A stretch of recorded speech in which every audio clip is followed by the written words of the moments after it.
Green energy sector यानी कि ये जो सोलर वाला सेक्टर है वो काफ़ी इंपॉर्टेंट रोल प्ले करता है हमारे फ्यूचर के लिए। और पास में कुछ ऐसी कंपनीज ने आईपीओ में काफ़ी बढ़िया परफॉर्मेंस भी दिया था। वैसी कंपनी आपके सामने है जिसका नाम है एमवी फोटोवोल्टिक आईपीओ। ये आईपीओ 11 नवंबर से ओपन हो रहा है और 13 नवंबर को हो जाए क्लोज। तो इस वीडियो में हम करेंगे इसकी ही डिटेल में चर्चा, जानेंगे बिजनेस, फाइनेंशियल्स डेटा, केपीआईज, उसके साथ ही पेयर कंपैरिजन करेंगे, जानेंगे वैल्यूएशंस और ग्रे मार्केट के ट्रेंड, साथ में आईपीओ सेफ है या नहीं है, इसमें जाना चाहिए, इग्नोर कर देना चाहिए, सब कुछ बताऊंगा इस छोटी सी वीडियो में, अंत तक बने रहना। डिटेल्स को स्टार्ट करूं उसके पहले आप सभी को मैं बता दूं कि गाइस हम एक सेबी रजिस्टर्ड एडवाइजर नहीं है। जो भी इंफॉर्मेशन यहां पे शेयर की जाती है वो एजुकेशनल पर्पस के लिए शेयर की जाती है। ये रिफ्लेक्ट करता है मेरा पर्सनल ओपिनियन। किसी भी आईपीओ में या मार्केट किसी भी इंस्ट्रूमेंट में इन्वेस्टमेंट के पहले अपने फाइनेंशियल एडवाइस सलाह लेके करें, अपना रिस्क एनालाइज करने के बाद ही करें। हमारी तरफ से कोई भी रिकमेंडेशन नहीं है। वापस आते हैं अपनी डिटेल्स को स्टार्ट करते हैं। एमवी फोटोवोल्टिक आईपीओ, आपको मैंने डेट्स बता ही दिया है कि ये 11 को ओपन होगा।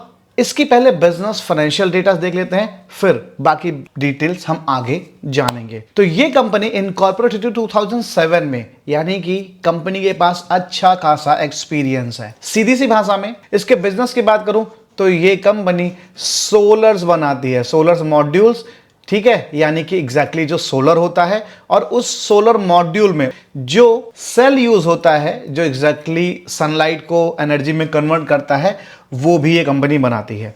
अगर जो पीवी मॉड्यूल्स की बात करें यानी पूरे सोलर सेट की बात करें तो 7.80 गीगावाट्स की कैपेसिटी है इनकी 31 में 2025 के डेटा के अकॉर्डिंग, और जो सेल बनाने की कैपेसिटी वो 2.94 गीगावाट की कैपेसिटी है। ठीक है, बता दूं कंपनी का जो प्रोडक्ट पोर्टफोलियो है उसमें ये company bifacial and monofacial Topcon modules, साथ साथ उनके सेल्स भी बनाती है और साथ में मोनोपॉग मॉड्यूल भी बनाती है। करंट सिचुएशन में बता दूं टॉपकॉन टेक्नोलॉजी सबसे लेटेस्ट टेक्नोलॉजी और सबसे ज्यादा यूज होने वाली टेक्नोलॉजी है। इसकी जो एफिशिएंसी है वो काफी ज्यादा हाई है। जो कंपैरिजन करें दूसरे जो सोलर्स आते हैं, मॉड्यूल्स का मतलब यहां पे सोलर्स है, और मोनोफेशियल और बाईफेशियल ये दोनों तरह के मॉड्यूल्स को बनाते हैं। तो कंपनी का बिजनेस सोलर बनाने का है। सोलर बनाने के साथ साथ सोलर की लेटेस्ट टेक्नोलॉजी टॉपकॉन पैनल्स ये बनाती हैं और उसके सेल्स भी बनाती हैं। कंपनी के स्ट्रेंथ की बात करें तो company second largest pure play integrated solar PV module manufacturer है और साथ में सेल मैन्युफैक्चरर भी है, और इंडिया की largest solar PV module manufacturer है with a track record of delivering quality product. उसके साथ ही गाइस अर्ली मूवर रहे ये, मतलब इन्होंने सबसे पहले स्टार्ट किया है टॉपकॉन सेल टेक्नोलॉजी बनाना, जिसकी वजह से इनको काफी ज्यादा बेनिफिट मिला है और अभी टॉपकॉन की डिमांड है अभी रिसेंटली। इसके साथ ही गाइस कंपनी थोड़ी पुरानी है तो अच्छा खासा इनके पास एक्सपीरियंस भी है, बिजनेस का भी और इनके जो सीनियर मैनेजमेंट टीम है उनका भी, साथ में काफी शानदार ऑर्डर बुक भी है। बता दूं कंपनी के 525 बढ़िया बड़े कस्टमर्स हैं जिनको इन्होंने अभी सर्व किया रिसेंटली। उसमें बड़े बड़े नाम भी है जैसे कि केपीआई ग्रीन एनर्जी जो कि ऑलरेडी मार्केट में लिस्टेड भी है। उसके साथ आप देख सकते हो आदित्य बिरला रिन्यूएबल्स और हीरो रूफटॉप एनर्जी, और यहाँ पे काफी सारे नाम आपको देने को मिल जाएंगे। और ये प्राइवेट सेक्टर्स के साथ साथ पब्लिक सेक्टर यानी गवर्नमेंट सेक्टर्स को भी अपने प्रोडक्ट को प्रोवाइड करवाती है। तो कंपनी का बिजनेस बहुत ही शानदार है और ये कंपनी जो है वो अभी तो लीडिंग है ही है, आगे भी लीड करेगी क्योंकि इनका जो एक्सपेंशन प्लान है वो काफी शानदार है। आपको इनके फाइनेंशियल डेटा में भी देखने को मिल जाएगा। बता दूं कि कंपनी का फाइनेंशियल डेटा 2023 to 25 हमारे पास अवेलेबल है और एक क्वार्टर का डेटा भी यहाँ पे अवेलेबल है। तो जो एसेट है उसमें हमें शानदार जंप नजर आ रही है। इनकम की बात करें 644 करोड़ का था, फिर 954 करोड़ का हुआ और फिर शानदार जंप जस्ट 2024 के बाद 25 में देखने को मिला। देख सकते हो 954 टू 2360 करोड़ का, और ये नियरली 147% का जंप है क्योंकि इन्होंने अभी अपना 1-1.5 सालों में कैपेसिटी एक्सपेंड किया है। और यहां पे देख सकते हो सिर्फ एक क्वार्टर में ही 1042 करोड़ का इनकम, और जो सिमिलर अर्न करेंगे तो भी 4000 करोड़ को इजीली पार कर सकते हैं। तो यहां पे काफी शानदार ग्रोथ नजर आ रही है। पैट की बात करें तो 8.97 करोड़ का था, फिर 28 करोड़ का हुआ, फिर 28 करोड़ टू 369.01 करोड़ का हुआ, और ये नियरली 1177% का जंप है। ठीक है। उसके बाद सिर्फ एक क्वार्टर में ही इन्होंने 187.68 करोड़ का प्रॉफिट बना लिया है। सिमिलर साउंड करेंगी तो भी काफी शानदार जंप हमें 26 में भी देखने को मिलेगा, क्योंकि ये क्वार्टर का डेटा है, मल्टीप्लाइड बाय 4 आप कर लो। अगर जो सिमिलर सा रहा या बढ़ा तो और बेहतर ही होगा, थोड़ा बहुत कम रहा तो भी इस साल से काफ़ी शानदार ही होगा।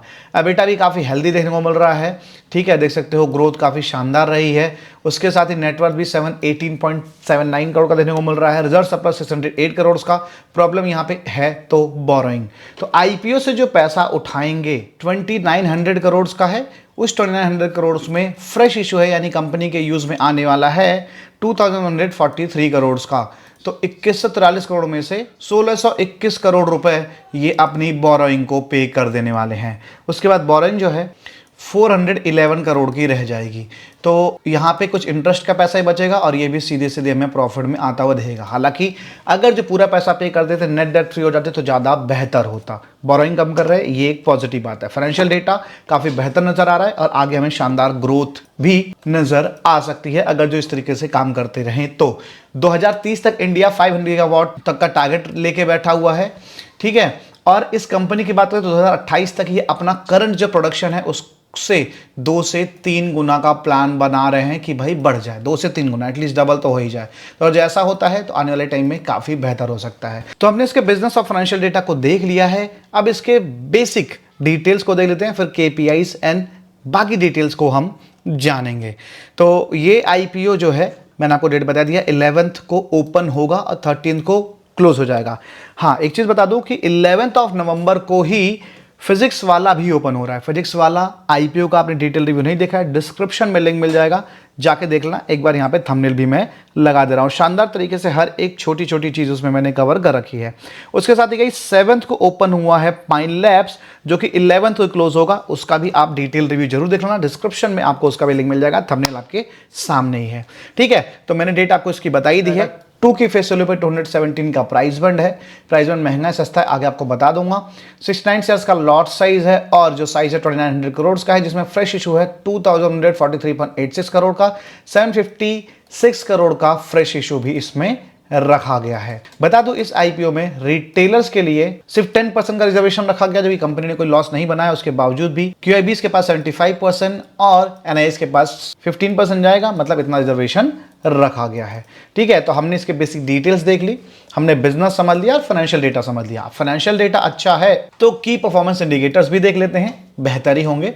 आरओसी बहुत ही शानदार है, आरओई बहुत ही शानदार है, 104 का 23.33 का। डेट टू इक्विटी रेशियो बहुत ही हायर साइड है, लेकिन डेट चुका देंगे तो वो समस्या अभी दूर फिलहाल हो जाएगी। हालांकि इतना हाई डेट था तो थोड़ा और पैसा इनको उसमें और डालना चाहिए था, ठीक है। आरओडब्ल्यू काफी शानदार है, पैट मार्जिन 15.80 का निकल के आ रहा है, बहुत ही बढ़िया।